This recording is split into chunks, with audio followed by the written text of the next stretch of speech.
Hi guys, Yates here, back again for another video on the channel. In this one today then, we'll be discussing the latest signing Swansea City have made. We are on a roller coaster at the moment with the signings we're announcing. The third one in just over a week. Yates, what an exciting signing this is going to be on paper. He is joining the club from Blackpool, 2.5 million, plus a Swansea City player in Carl Joseph going the opposite way.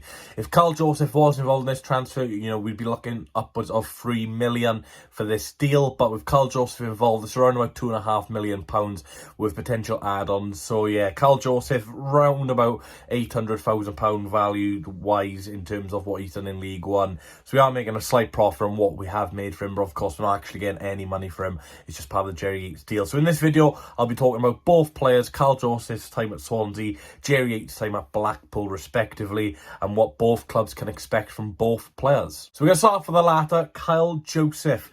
He joined the Swans in 2021 from Wigan Athletic. A few months later, in the same window, went on loan. So it was a bit of a weird one. We signed Carl Joseph and loaned him out in the same window.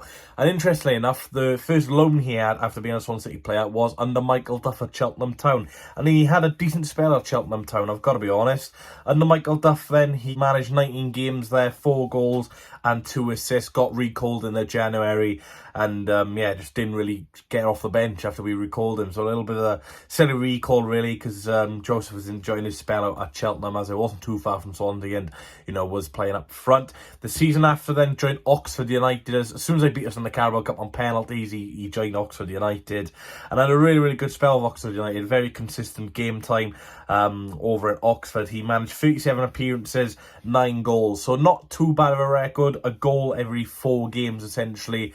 Obviously 9 times 4, 36, 37 games, so basically a goal every 4 games, which isn't too bad for a 21-year-old lad who, has never really been able to settle down at a place ever since coming from Wigan, or settle down a position. So Carl Joseph at Swansea, really hard time for him, away from his family, his first proper big move away. In permanent football, obviously, he's been at Wigan for quite a while, so, him coming to Swansea, bit of a move, obviously Wigan Swansea quite far. Never really settled the position, played up front for us, played at wing back, right wing, only managed 12 appearances for us. All 10 appearances in the Championship were off the bench, so it never actually started a game for us in the second tier. So, yeah, it's a bit of a shame, really, for Carl Joseph. Obviously, he's done it at League One level, like I said, 9 goals for Oxford United last season, who, were in a really bad run of form and potentially would have went down until Liam Manning came into the club and, re-energised them. And obviously, they'll be looking towards top half this season in League One. But, yeah, Carl Joseph, he's a highly rated player for League One level. Obviously, only 21 years of also, Blackpool fans, you've got a really upcoming young player. Like I said, if you're scoring 9 goals at the age of 21 when you haven't really got a regionalised position, it just shows that he is capable of a lot of things. And he's a versatile forward, like I said, can play right wing, wing back, striker. So that's something Neil Critchley will like. Rumours had it that Neil Critchley actually has liked Carl Joseph for a while and did want him when he was last at Blackpool in the Championship before, but obviously he was at Cheltenham and Oxford United. So yeah, in terms of him at Swansea, bit of a shame we've never seen him have like a proper run out. We've seen him be recalled twice and never really been given a chance. We've seen him a couple of times in the Carabao Cups and he's looked quite bright, against Reading when he came on, looked a decent fit. Regardless, Reading were playing their under-21s, but still was looking quite good. But quite disappointing that we have decided to let him go. Obviously, it makes the Yates deal a lot cheaper for us. Obviously, we do need another forward man as we're lacking a lot of depth in that area. But yeah, overall, I can understand why he's part of the deal. Probably wasn't going to be under Michael Duff's plans because we've got some, wingers at the club like Morgan Whittaker, Jimmy Patterson. You got Cameron Congreve, Ben Lloyd coming through as well. And obviously, Josh Giddley is now at the club as well. So in terms of Carl Joseph, probably would be down the pecking order and probably would have gone on loan again. So, it doesn't help him as a young guy. When you're young, you want to find a home. You want to, just have a bit of stability, as we've seen with, Ben Cabango, just been stability. And, we see him, how well he's been doing the last couple of years as he's settled now at Swansea. And, he's just getting consistent game time. And now that's what I think Carl Joseph needs. He just needs a couple of years at Blackpool now at League One, Championship level, just playing consistent game time, consistent position, and who knows, he can have a good career with Scotland in the future, who knows. But that's my thoughts on Carl Joseph. I generally think Blackpool fans, you have got a guy who, similar to Jerry Yates, will run his socks off essentially. Maybe the goal return won't be there, or the assist return won't be there, but I can guarantee you Carl Joseph will get 100%. And yeah, in terms of me, slightly disappointed he's left the club. Nothing to do with his dad following him on social media. None of that at all. But yeah, Carl Joseph, such a top professional for a 21-year-old, and I wish him all the best. Now, for Swansea City fans, Jerry Yates, what an exciting signing this is going to be. £2.5 million a rooming fee, between £2 and £2.5 million, but I'll go for £2.5 million. It sounds a little bit more expensive. Now, this man is a goal machine. In the 2020-21 season, of course, in League One, 47 games if you include the playoffs and the playoff final, 21 goals and 8 assists. Really, really good return for Jerry Yates in League One. First season in the Championship with Blackpool then, 22-23 season, 41 games, in the 2021-22 season, 39 games, 8 goals and 3 assists. So, not a bad return for a side which stayed up, but obviously didn't get that 10-goal mark. But last season, where he really excelled at Championship level, in the 22-23 season, managed 41 games, 14 goals, 4 assists, and actually scored 15 goals in all competitions, that he did score in the FA Cup against Nottingham Forest as well, who were in the Premier League. So can score in big games. Last season was really excelled at the Championship level. Jerry Yates, obviously we have decided to fork out a little bit of a big fee for the 26-year-old. Scored 46 goals and 139 appearances for Blackpool, including a goal against Premier League side Nottingham Forest last season, like I said. Now, interestingly, this is where the pressure could come to Jerry Yates. This is the biggest transfer fee Swansea City have paid since Burst Selina in 2018.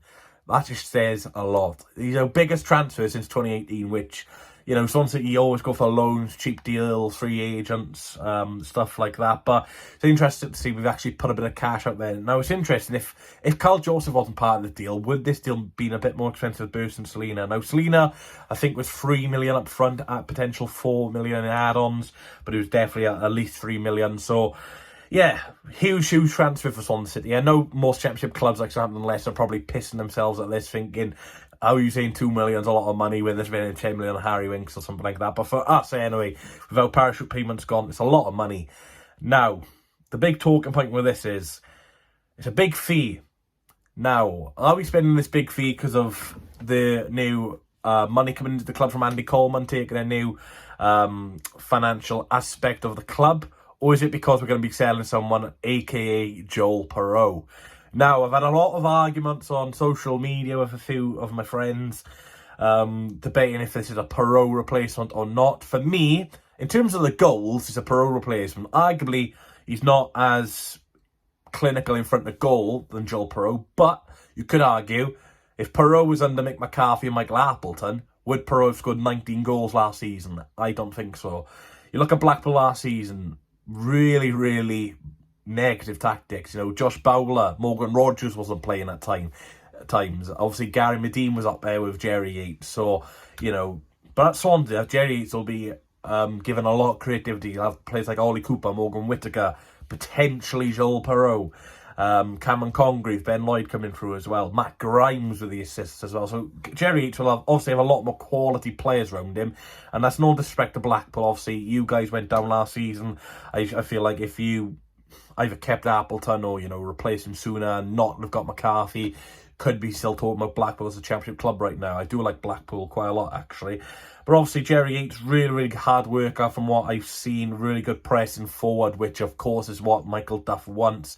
He wants players who've got the ability to press at all times and have the work rate. And obviously, Jerry Yates obviously not the quickest of strikers, not exactly slow. I'd probably say he's a lot more energetic and a bit more quicker than Perreault. I see some clips of Jerry Yates from last season, some of the feet work and some of the goals he scored last season were absolutely terrific. He did actually miss a penalty against us last season, so obviously he loves the Swans already. But yeah, Jerry Yates, 26 years old, so again, coming into his prime, as we saw last season, getting some really good statistics on paper. Similar with Ryan Manning, the video released yesterday, really starting to hit his prime, really good numbers last season. So I think it's a bit clever move from the club. Obviously, it's a big fee, so, you know, if he does flop, there will be question marks of why we've paid such big money for a player who's flopped, but every transfer's a risk. It's just good to see us spend a little bit of money trying to get up that table a little bit and trying to get into the playoffs and be a team who, you know, teams don't want to come up against. Obviously, last season, under Russell Martin, I thought at times we were too easy to play against. I thought teams, you know, outnumbered us at times. We knew how we were going to play. Now under Michael Duff, we've got Liam Cullen as well, Joel Pro. This is 3 strikers at the club now. 3 very different strikers who can all play different styles. So I generally think next season, if we can keep Cullen and Perot, we'll have some really good options up front. And, you know, you count Morgan Whittaker, Grimes, Ollie Cooper as well, and potential some more investment in the forward lines. You know, we're going to be a really unpredictable side next season, and I absolutely love that. I love the unpredictability of Michael Duff's style. We don't know whether we're going to be a pressing team. I saw clips against our friendly yesterday, or 2 days ago, sorry, against that Scandinavian team, Brøndby, and, you know, Jake Fulton pressed inside the first 30 seconds, and they should have been a man down, and we should have had a penalty after 30 seconds, just because of the press. So, yeah, I'm really looking forward to this season. Now, Jerry Yates, you know, Blackpool fans, let me know what you think of him. I think I've basically summarised everything I can say about Jerry Yates. So, yeah, really, really looking forward to this signing. Of course, let's not forget that Wales have played a part in as well, so we've got to wish Carl Joseph all the best. But overall, I think it's a really good transfer. You know, Carl Joseph wasn't going to get much game time this season. Good League One player, so we're not just, you know, leaving Blackpool in the dust, just giving them money and not letting them have a replacement. Carl Joseph will be a nice versatile forward for them. Will obviously help Neil Critchley in a lot of ways. Obviously, Jerry Yates at Swansea could potentially be a Perot replacement.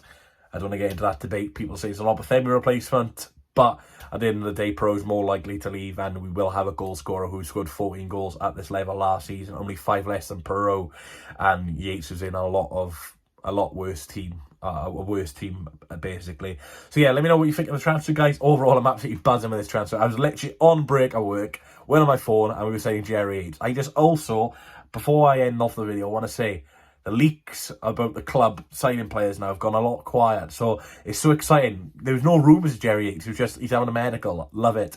Hopefully Andy Coleman can keep that up. But yeah, thanks for watching, guys. Let me know what your thoughts on this transfer is. Please like and subscribe to the channel. Plenty more content to bring out to you guys. And yeah, Jerry Yates, the Swansea City player. My word, what a signing this could be for the Swans. And of course, Carl Joseph has left the club. All my best wishes to Kyle and his family for next season at Blackpool. Thanks for watching. Catch you all in the next one. I